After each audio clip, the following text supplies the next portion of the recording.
यहाँ की झलकियाँ पहुँच जाती हैं, वरना तो सरकार ने मीडिया को भी बैन लगा रखा है किसानों के प्रति अच्छी बातें दिखाने के लिए।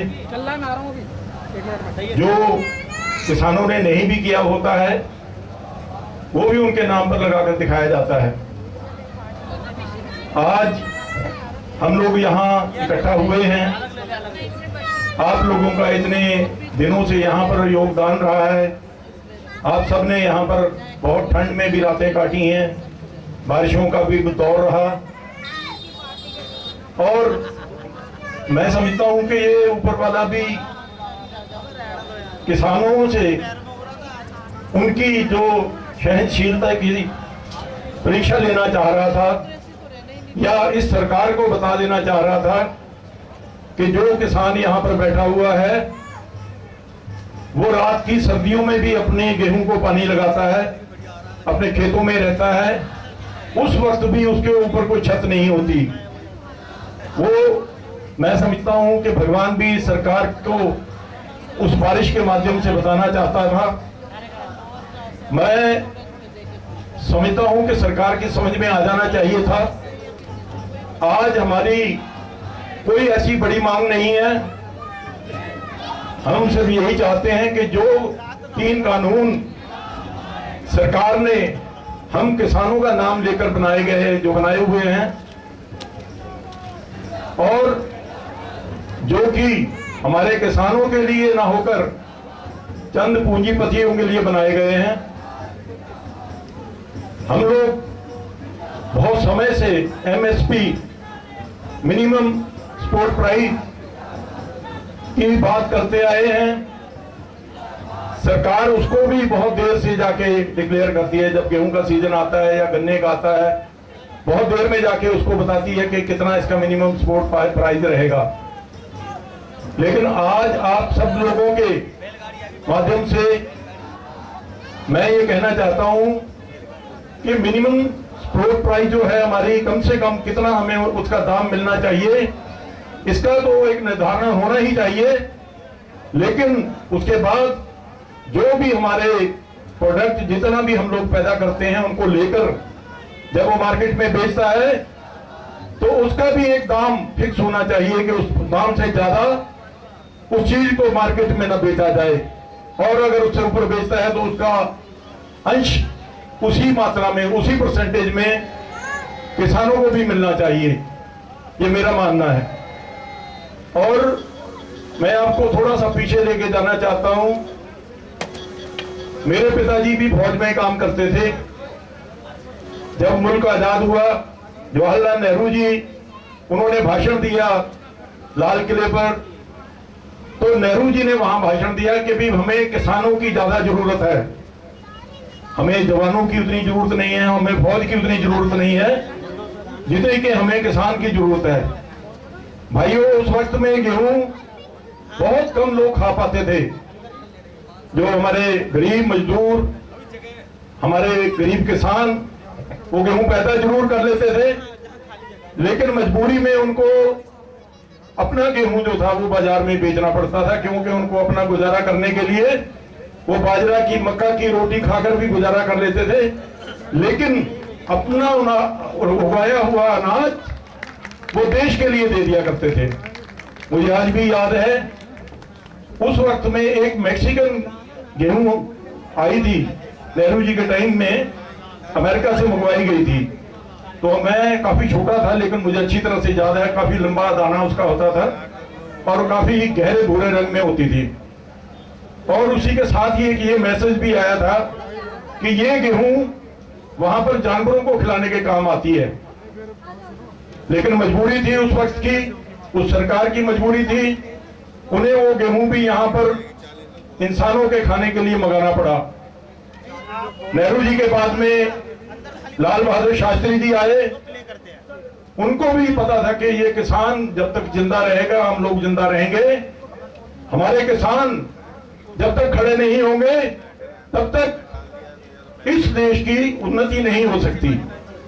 उन्होंने भी जय जवान और जय किसान का नारा देकर, क्योंकि उस टाइम तक 2 लड़ाइयां हो चुकी थी, एक 62 की और 65 की उनके समय में हुई, तो उनको पता था कि जितनी हमारे बॉर्डर पर जवानों की जरूरत है, जितनी अहमियत उनकी है, उससे ज्यादा हमारे किसानों की भी है। इसलिए उन्होंने दोनों को भाई भाई का रूप देकर जय जवान जय किसान का नारा दिया। और इसके बाद जब प्रधानमंत्री श्रीमती इंदिरा गांधी आई तो उन्होंने भी देखा कि भी और बीच में मैं भूल गया, लाल बहादुर शास्त्री जी के टाइम में उन्होंने सोमवार का व्रत रखने के लिए लोगों को कहा। उस वक्त के प्रधानमंत्री ऐसे होते थे जिनकी बात पे लोग यकीन करते थे और उस पर अमल भी करते थे।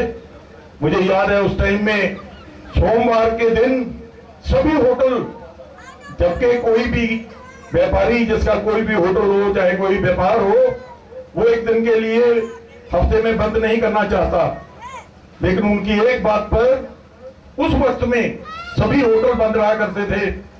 और हमारे जो भारतवासी थे वो उनकी बातों को ध्यान में रखकर सोमवार का व्रत भी रखना चाहते थे और रखते थे। उसके बाद में उन्होंने ये भी कहा कि जो रेल के पटरियां हैं, उस वक्त में बहुत ज्यादा जमीनें रेल की पटरियों के बराबर छोड़ी जाती थी। उन्होंने किसानों से आह्वान किया कि आप इसमें से एक इंच जगह भी मत छोड़िए और जहां तक आप बो सकते हैं इसको बोइए। और उसका नतीजा ये निकला कि हम लोग अपना अनाज जो था वो हिंदुस्तान में पैदा करने लगे और हमें बाहर से अनाज मंगाने की जरूरत नहीं पड़ी, क्योंकि उन्होंने कहा था मैं एक दाना भी बाहर से अनाज का नहीं मंगवाऊंगा, मुझे यहाँ के किसान पैदा करके दें। उस वक्त में किसानों ने इतना, उनकी बात का असर उनके ऊपर हुआ कि उन्होंने यहीं पर मेहनत की, दिन रात अपनी जमीनों को और ठीक किया और उसमें उन्होंने अच्छे से अच्छा अनाज, अच्छे से अच्छा बीज डालकर देश के लिए अनाज पैदा किया। मैं ये बातें तब आपको बताना चाह रहा हूं कि भाई ये हमारे जो पुराने प्रधानमंत्री रहे, उनके दिलों में किसान के लिए क्या इज्जत होती थी। और आज जब किसान हमारे यहाँ के लोगों के लिए अनाज पैदा करने से ज्यादा बाहर भेजने के लिए भी पैदा करने लग गया है, तो आज के प्रधानमंत्री जी को लगता है कि भूख लगने से हट गई। उनको ये लगने लगा कि आज हम अगर इन किसानों से जमीन लेकर पूंजीपतियों को दे देते हैं तो शायद हमारा किसान जो है वो इनको आराम से अपनी जमीनें दे देगा।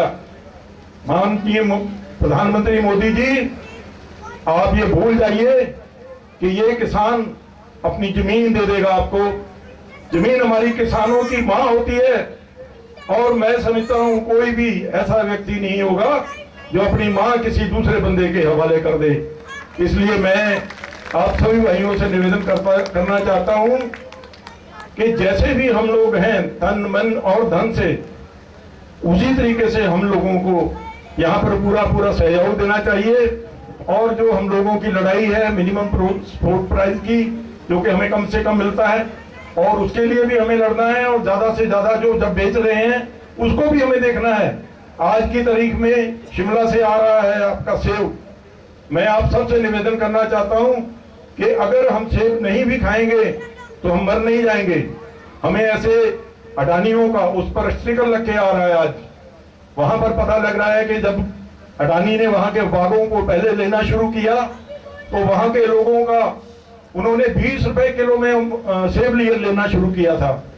आज वहां पर 6 रुपया रेट मिल रहा है और जो बंदा उनको नहीं बेचना चाहता उसका सेब वहीं पर सड़कर खराब होता जा रहा है। तो मेरे भाइयों, यही स्थिति हमारे अनाजों की, हमारी सब्जियों की, हमारे फलों की, सभी की होने वाली है। अगर हम लोग आज जैसे किसान जागा हुआ है, लेकिन इसको हमने खत्म नहीं होने देना है। इसमें हम घर भी जा सकते हैं, वापस भी आना है, फिर जाना है, फिर आना है। और ये नहीं कहना है कि हम एक बार हो गए या 2 बार होके चले गए हैं।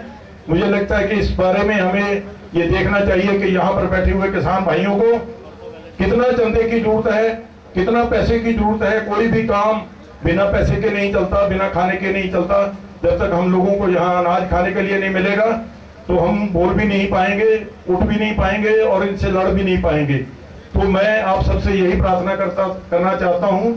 यहाँ पर मंच पर बैठे हुए मैं सभी जितने हमारे किसानगण आए हुए हैं, मैं सभी का अभिवादन करता हूँ। और खास तौर से भाजपा जी, जैसे इन्होंने हमारे परिवार के बारे में बताया है, तो मैं आज फख्र महसूस करता हूं कि बाजपुर में हमने जिस आदमी को लीडर चुना हुआ है वो अच्छे सही मायने में यहाँ आकर उसको हमें पता लगा कि वो लीडर के रूप में हमने सही आदमी को चुना हुआ है। क्यों? जिस दिन टकैत जी के साथ में यहाँ पर पुलिस ने अभद्रता करने की कोशिश की, उस दिन भी हम बाजवा साहब बिल्कुल उनके साथ खड़े हुए थे और इन्होंने बहुत ही अच्छे तरीके से उनके साथ रहकर ये एहसास कराया कि ये बाजपुर के लोग आपके साथ तन मन धन किसी भी तरह से हर वक्त खड़े मिलेंगे। मैं आपको बहुत पुरानी बात बताता हूँ। एक बार महेंद्र सिंह टकैत जी वहां बाजपुर के कुछ काशीपुर के किसानों की जमीन सरकार ने छीन ली थी, तो उस वक्त में भी 30-35 हजार बंदा लेकर महेंद्र सिंह टकैत जी काशीपुर में धरना उन्होंने लगाया था और अपनी बातें मनवा कर ही वहां से लौटे थे। तो आज उनके बेटे राकेश टकैत जी हैं, मैं उनका भी भाषण सुनता रहता हूं, उनकी कोई भी भाषण हम लोग नहीं छोड़ते हैं, चाहे वो किसी भी तरीके से दिया हो, और देखते रहते हैं कि ये व्यक्ति जो आज हमारे किसानों का मुखिया बनकर खड़ा है। मैं समझता था कि शायद महेंद्र सिंह टकैत जी के बेटों में उतना दम ना हो, लेकिन आज हम ये कह सकते हैं, सीना ठोक के कह सकते हैं कि उनके भीतर भी वही ताकत, वही शक्ति, वही जिगरा ये उनके अंदर भी पूरा भरा हुआ है।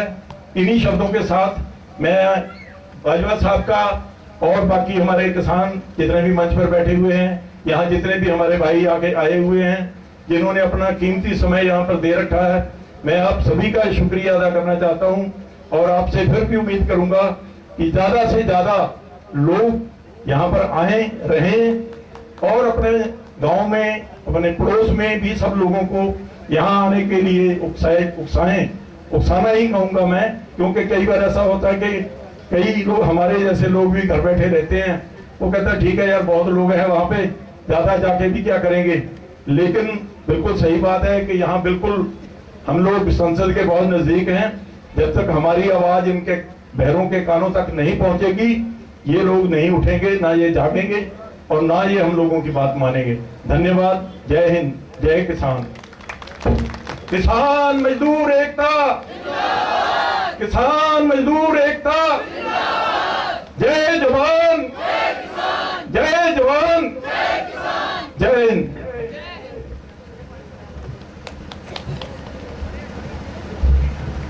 धन्यवाद। एक महाराष्ट्र बॉम्बे से भी कुछ साथी सहयोग के लिए आए, उनका भी बहुत बहुत धन्यवाद है। और एक यहाँ गाजीपुर बॉर्डर की जो सोशल मीडिया पर अपडेट्स हैं, उसके लिए भाई हैं, इन्होंने किसान टीवी के माध्यम से सोशल मीडिया के जो प्लेटफॉर्म है उसकी सारी जो डिटेल आपको हर समय की मिलेगी, तो वो कुछ अपना बता दो भी कैसे। देखिए, गाजीपुर बॉर्डर पर जितने किसान बैठे हैं, आप सभी से आग्रह करना चाहता हूं कि आप लोगों के हित के लिए ये चैनल किसान टीवी के नाम से है, फेसबुक, ट्विटर और यूट्यूब पे है। आप सभी की यहाँ की जितनी एक्टिविटी है, सभी अपडेट पूरे दिन से लेकर के शाम तक पूरे 24 घंटे आपकी सेवा में रहेगी। इसे लाइक करें, सब्सक्राइब करें और शेयर करें। कोशिश करें कि इसे ज़्यादा से ज़्यादा संख्या में आप शेयर कर सको कि जितने किसान भाई घर बैठे हैं वहाँ तक ये आवाज़ पहुँच पाए। धन्यवाद। और मैं आपको बता दूं कि किसान टीवी जो है वो हिंदी में टाइप करना है आपको, किसान टीवी आपको उस पर डालना है, फेसबुक पे, यूट्यूब पे और ट्विटर पे, वो आपको उस माध्यम से नजर आ जाएगा और उसको सब्सक्राइब और आप शेयर कर सकते हैं। धन्यवाद।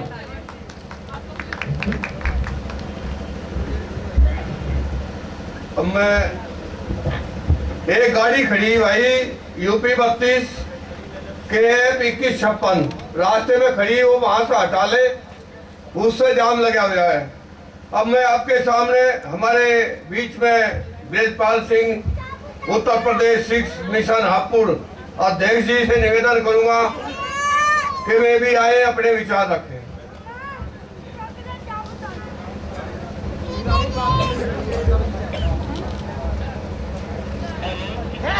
परम सत्कारयोग इस गाजीपुर बॉर्डर पर मंच पर आसीन हमारे बहुत ही सत्कारयोग प्रबंधक सज्जन मंच के साथ ही बैठे हुए मेरे बहुत ही सत्कार्य किसान भाई, मेरी मातृशक्ति और सभी भाइयों, सबसे पहला है दशमेश पिता गुरु गोविंद सिंह महाराज की बख्शी हुई फतेह का जवाब फतेहपुर में देकर के अपनी हाजिरियां भरने का सबूत पेश करो। वाहेगुरु जी का खालसा, वाहेगुरु जी की फतेह। वैसे तो तकरीबन जब से ये यहाँ पर इन काले कानूनों के खिलाफ ये धरना लगा हुआ है, क्योंकि हापुड़ से लगातार दूसरे या तीसरे दिन सेवा करने का मौका मिल ही रहा है। मेरे साथ बहुत सी संगत हापुड़ से भी, तो भाइयों जो यहाँ पर आती है और सेवा करके साथ ही चली जाती है, क्योंकि यहाँ पर हमारे बहुत उत्तर प्रदेश के जितने भी महापुरुष हैं वो सारे महापुरुष यहाँ पर बैठे हुए हैं और सेवा कर रहे हैं आप लोगों की। आज मेरे मित्र, वैसे तो बाजवा साहब भी मेरे बहुत परम मित्र हैं और गढ़मुक्तेश्वर से भी काफी संगत यहाँ पर है, तो उन्होंने कहा कि आप भी आओ इंचार्ज साहब और 2 शब्द बोलो। तो मैं अपने आप को सौभाग्यशाली समझता हूं कि मुझे आपने टाइम देकर के धन्यवादी बनाया है। प्यारे किसान भाइयों, मंजिलें देती नहती पहले मुझे अपना सुराग, मंजिलें देती नहती पहले मुझे अपना सुराग, फिर जुनून में मंजिलों को रह गुजर मैंने किया।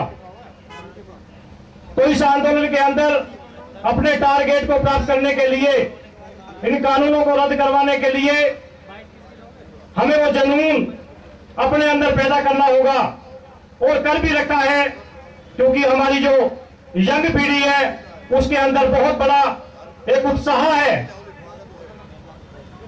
गुरु प्यारी साध संगत जी, मैं आपके संज्ञान में लाना चाहता हूं कि जो आप मुझे देख रहे हो, वैसे मैं गुर्जर समाज से, मेरा गोत्र छोकर है और गुर्जर समाज से बिलोंग करता हूं, और मैं उन दुष्टों को यह बता देना चाहता हूं जो कभी हमें खालिस्तानी बताते हैं, कभी हमें पाकिस्तानी बताते हैं, कभी किसी नाम से पुकारते हैं। मेरे सगे चाचा जी हुसैनी वाले बाडरपुर 1971 के जंग में शहीद हुए हैं, शहीद राजपाल सिंह।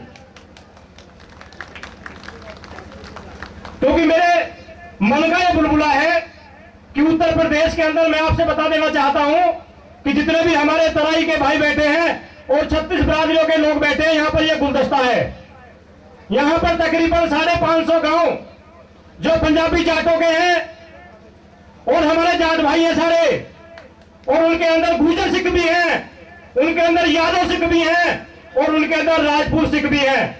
और जो ये सरकार अब से 1 महीना पहले इसके हालात ये करना चाहती थी कि जिनको खालिस्तानी बता करके, जिनको पाकिस्तानी बता करके एक ऐसा माहौल पैदा करनी चाहती थी, लेकिन ये जो मजबूत कौमें यहाँ पर इस क्षेत्र के अंदर बैठी हुई है, क्योंकि ये बॉर्डर जो गाजीपुर बॉर्डर है ये इतना मजबूत बॉर्डर है, वो अपनी योजनाओं में सफल नहीं हो सकते। यहाँ पर हमारे बहुत से भाई ऐसे बैठे हुए हैं जो हमें बहुत ही, जो ग्राउंड रिपोर्ट है ये, जो इस इलाके की, जो पश्चिम उत्तर प्रदेश की, चाहे मेरठ, मुजफ्फरनगर, सहारनपुर, बुलंदशहर और अमरोहे तक जितने भी हमारे पंजाबी जाटों के गांव हैं, वो सारे जिनके गोत सिद्धू है, किसी का गोत मान है, किसी का गोत मसंद है, वो गोत यहाँ पर बड़ी मजबूती के साथ बैठे हुए हैं। तो भाइयों, कहीं से कहीं तक भी कोई कमजोरी नहीं है। और मैं, क्योंकि आज मेरे दिल का बलबला है, एक गुर्जर सिख होने के नाते मैं उस विधायक को भी इस अपने मंच के माध्यम से बता देना चाहता हूं कि इस जो गुलदस्ता है उसके अंदर गुर्जर सिख भी है। कुलदीप सिंह चांदपुरी जैसे हमारे ब्रिगेडियर जो गुर्जर सिख थे पंजाब से, और जिन्होंने उस 1971 की जंग के अंदर जो हीरो थे वो भी गुर्जर सिख थे। वो किसी कन्फ्यूज के अंदर ना रहे। इस धरने के अंदर मैं इंचार्ज उत्तर प्रदेश सिख मिशन हापुड़ श्रोमणी गुरुद्वारा प्रबंधक कमेटी का हेड ऑफिस है और लगातार 72 दिन से यहाँ पर सेवा चल रही है। और मैं आपको विश्वास दिलाना चाहता हूँ अपने, क्योंकि सिख समाज की नुमाइंदगी, सिख समाज के अंदर धार्मिक सेवा में लिटरेचर हाउस और जो भी किताबें हैं यहाँ पर सेवा चल रही है उत्तर प्रदेश सिख मिशन की तरफ से, और रात दिन आपकी सेवा में हाजिर है। और एक छोटी सी जो एक पंक्ति है जो 2-3 बंद है, मैं आपको उनके आपके सुनाना चाहता हूं। मैं चिड़िया को बाजा दे हुण, मैं चिड़िया को बाजा दे हुण खंभ तुड़ा के दसांगा, मैं चिड़िया को बाजा दे हुण खंभ तुड़ा के दसांगा, मैं पिता वारिया दिल्ली विच, मैं पिता वारिया दिल्ली विच ए जंजू टिके बोती लई, जिस गल विच जंजू लैंदे ने तलवार सजा के दसांगा, जिस गल विच जंजू लैंदे ने तलवार सजा के दसांगा, मैं चिड़िया को बाजा दे हुण खंभ तुड़ा के दसांगा,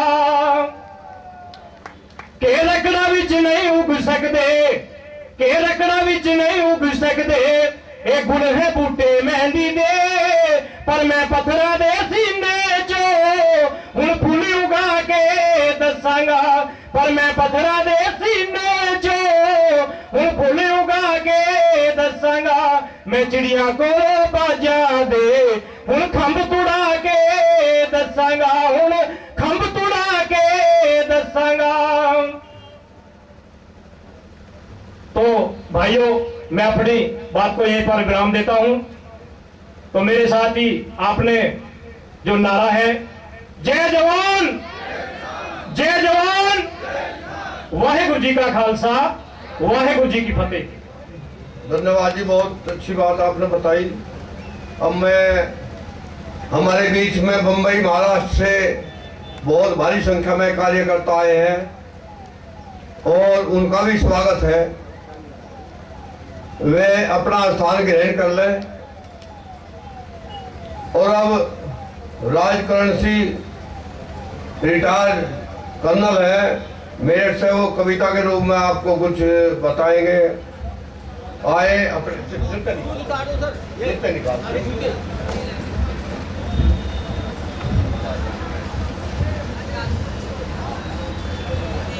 और किरणपाल बुलंदशहर, भाई उनका पर्स खो गया, उसमें 10,000 रुपए थे पर्स में और जरूरी कागजात थे। जिस भाई को मिले वो कागजात, चाहे पैसे तो ना भी दिए हो, और कागजात जरूरी है। अब पैसे तो देते तो उसका बहुत बड़ा नाम होगा, क्योंकि यहाँ पैसे भी वापसी हुआ। भी एक भाई बता गया था किसी के 400 रुपए हुए, वो भी घोषणा करवा गया, अपने पैसे ले ले, वो भी घोषणा करवा गया। तो वो ऐसी हस्तियां भी यहाँ है। तो मैं निवेदन करूंगा राजकरण जी से, वे अपनी कविता के रूप में अपने शब्दों को व्याख्यान करें। प्यारे किसान भाइयों और बहनों, पहले तो मैं कर्नल नहीं हूँ, सूबेदार से रिटायर हूँ और डिस्ट्रिक्ट बुलंदशहर सिकंदराबाद का रहने वाला हूँ। मैं आपके सामने कविता प्रस्तुत करूँगा। मेरे दांत नहीं है, इसलिए थोड़ा सा अगर समझ में नहीं आते तो उसको रिपीट भी करूँगा। फिर मैं ये एज के हिसाब से ध्यान से सुनना है। आवाज आ रही है?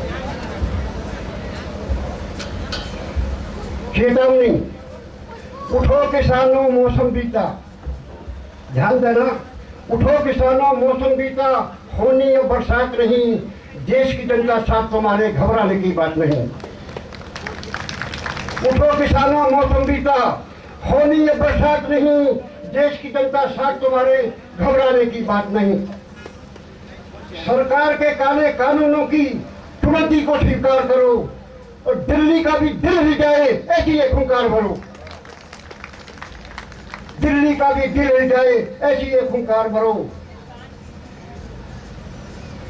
भयभीन होए ना प्रीत, भयभीन होए ना प्रीत, ये रामायण बतलाती है। राम धनुष के बल पर ही सीता लंका से आती है। तुम भी धनुष उठा लो अपना, तुम भी धनुष उठा लो अपना, अपनी आंखें चार करो और गांव गांव और घर घर जाकर आंदोलन का प्रचार करो।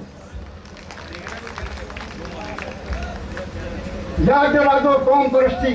कौम किसे कहते हैं? हमारे देश के अंदर हिंदू, सिख और मुसलमान हैं, जो सभी किसान हैं। तो किसान कौम है, कोई जाति नहीं है। सब इसमें शामिल है, इसलिए कौम शब्द का मैंने इस्तेमाल किया है।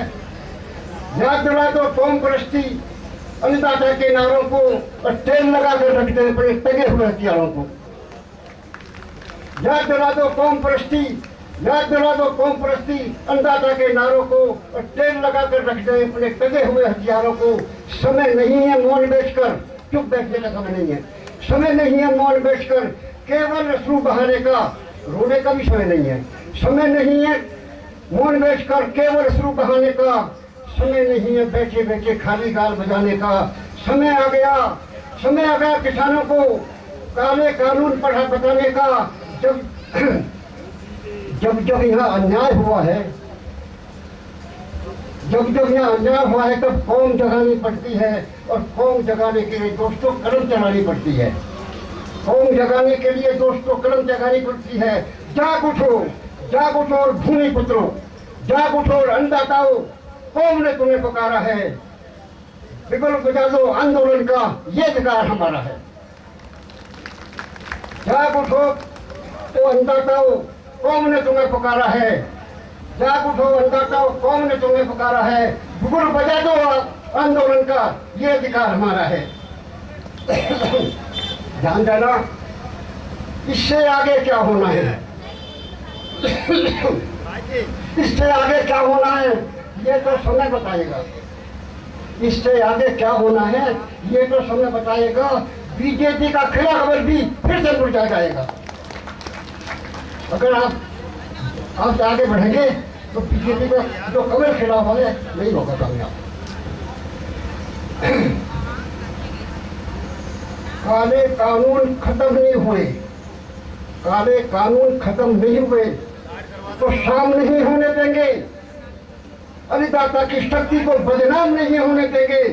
जब तक गरीब लोगों की एक बूंद बाकी है, भूमि माँ की इज्जत को नीलाम नहीं होने देंगे।